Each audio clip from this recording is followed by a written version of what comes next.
see they're working on the inside of this place.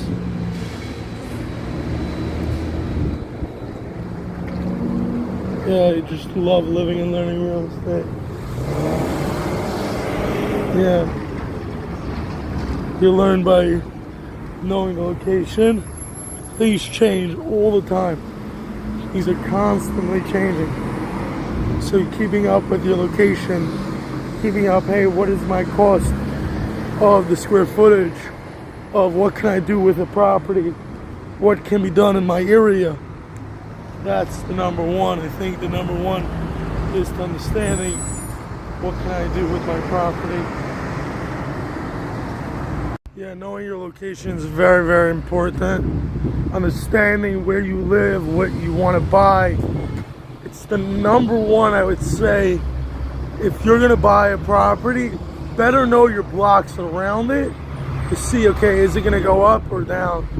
Well, what's going to be when you're making a bet on an area, you have to really walk to that area. Like, you know, like if you just buy based on the property is one thing, but if you're buying on that one property and it's your only one, and you're gonna buy it, let's just say to live in it, or if you're gonna buy it to, you know, to do a specific thing with, make sure you know what is that thing, and know for a fact that it can do what you want it to be done.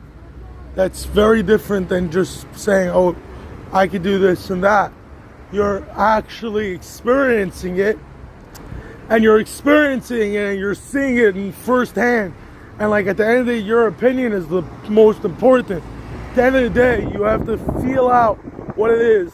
You can have numbers on paper and pen, and you can have all that, but then if you have issues with tenants, I know stories where the guy couldn't rent out a whole half a building because he had one bad tenant, two bad tenants. So you have to really, really know that building, that property inside and out, and you obviously want to make sure your manager is good.